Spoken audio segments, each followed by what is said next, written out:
زبیر بھائی یہ کیا کر رہے ہو؟ کیوں حسن بھائی میں نے کیا کر دیا؟ میرے بھائی یہ جو تم کھا پی رہے ہو نا، یہ اسرائیل کی پروڈکٹ ہے۔ یہ تم بوتل نہیں پی رہے بلکہ غزہ کے مسلمانوں کا خون پی رہے ہو۔ میرے بھائی ہم بحیثیت مسلمان اتنے ظالم کیسے ہو سکتے ہیں؟ ہمیں ان چیزوں کا بائیکاٹ کرنا ہوگا۔ حسن بھائی اب تو میں پی چکا ہوں، اور ویسے بھی میرے اکیلے کے بائیکاٹ کرنے سے کیا فرق پڑے گا؟ فرق پڑے گا جب ہر انسان یہ سوچنا چھوڑ دے۔ آپ کو پتہ ہے کہ پوری دنیا میں تقریباً 2 ارب مسلمان یہی سوچتے ہیں کہ میرے بائیکاٹ کرنے سے کیا ہوگا۔ تمہیں اندازہ بھی ہے کہ غزہ میں کیا ہو رہا ہے؟ ہر روز لاشیں، ہر رات بمباری، اور ہر وقت ہزاروں مسلمانوں کا خون بہہ رہا ہے، اور ہم مسلمان کیا کر رہے ہیں؟ الٹا یہ چیزیں استعمال کر کے اسرائیل کو سپورٹ کر رہے ہیں۔ حسن بھائی آپ بالکل ٹھیک کہہ رہے ہیں، آج آپ نے میری آنکھیں کھول دی۔ ہمیں اسرائیلی مصنوعات کا بائیکاٹ کر کے غزہ کے مسلمانوں کے لیے کچھ کرنا ہوگا تاکہ روز قیامت ہم اپنے رب کے سامنے سرخرو ہو سکیں۔ چلو آؤ میرے ساتھ چلو، میں نے اس کے بارے میں کچھ سوچا ہے۔ السلام علیکم نصر بھائی، ماشاءاللہ سنا ہے بڑا اچھا کاروبار چل رہا ہے آپ کا۔ جی الحمدللہ، سب آپ لوگوں کی دعائیں ہیں۔ ویسے بھائی ایک بات کہوں، ان چیزوں کو دیکھ کے نا دل بڑا دکھتا ہے۔ اسرائیلی مصنوعات ہیں، ان کا ایک ایک روپیہ ہمارے مسلمان بھائیوں کے خون میں ڈوبا ہوا ہے۔ بھائی یہ کاروبار ہے، لوگ چیزیں مانگتے ہیں، ہمیں دینی پڑتی ہیں۔ اگر میں نہیں بیچوں گا تو کوئی اور بیچ دے گا۔ دیکھیں بھائی صاحب، برا مت مانیے گا، لیکن اگر ہم خود ہی اپنے دین، اپنی غیرت اور اپنی امت کا سودا کرنے لگیں گے تو اور کون بولے گا؟ آپ اچھی طرح جانتے ہیں نا کہ آخر یہ سب پیسہ کہاں جاتا ہے۔ ارے بھائی یہ کیا کر رہے ہو؟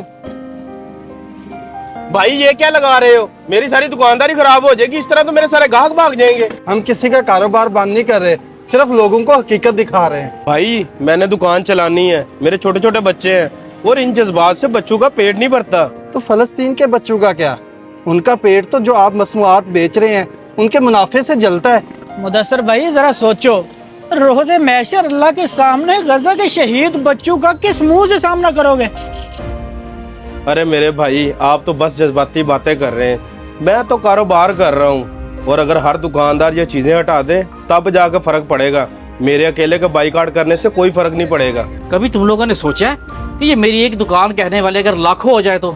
اور وہ بچہ جو غزہ میں مارا گیا، اگر اس کی ماں تمہیں دیکھ کر کہے کہ تم نے میرے بچے کی جان کے بدلے منافع کمایا ہے، تو تم کیا کہو گے اپنے ضمیر سے؟ بھائی کیا کروں، میرا بھی دل دکھتا ہے، میں بھی انسان ہوں، میرے چھوٹے چھوٹے بچے ہیں، اگر دکان بند ہو گئی تو؟ دیکھیں بھائی صاحب، پھر اس کا وعدہ اللہ نے کیا ہوا ہے، آپ کاروبار کر رہے ہو، مگر کبھی کسی کا خون بیچ کر کاروبار نہ کرنا۔ اگر اس منافع کی قیمت کسی بچے کے چیخو پکار ہے نا تو وہ منافع نہیں بلکہ ایک عذاب ہے۔ حارث بھائی آپ کی باتیں میرے دل کو لگی ہیں، میں بھی کوشش کروں گا، آپ بھی میرے لیے دعا کریں کہ میں جلد بائیکاٹ کا فیصلہ لے سکوں۔ اللہ آپ کو ہمت دے بھائی جان، دیکھنا ایک دن آئے گا جب آپ فخر کے ساتھ کہیں گے کہ آج میں ظالم کے ساتھ نہیں بلکہ مظلوم کے ساتھ کھڑا ہوں۔ جی بھائی، کیا ان بچوں کے خون میں برابر کا شریک ہوں؟ کیا میں ظالموں کا ساتھ دے رہا ہوں؟ واقعی میرا کاروبار ان ظالموں کو مضبوط کر رہا ہے۔ کیا میرا رزق ناپاک ہو رہا ہے؟ دوستو یہ کوئی چھوٹا قدم نہیں بلکہ ایک نسل کو جگانے کا آغاز ہے۔ جب کوئی شخص اپنی سوچ بدلتا ہے تو وہ ایک دکان نہیں بلکہ پورے معاشرے کو بدل سکتا ہے۔ اسرائیلی مصنوعات کا بائیکاٹ صرف ایک کوئی وقتی جذبہ نہیں بلکہ ایک ضمیر کی جنگ ہے، اور ضمیر کبھی خاموش نہیں رہتا۔ دوستو اگر آپ کو ہمارا یہ پیغام اچھا لگا تو اس کو صدقہ جاریہ سمجھ کر شیئر ضرور کیجیے گا تاکہ ہماری یہ آواز ہر مسلمان تک پہنچ سکے۔ شکریہ۔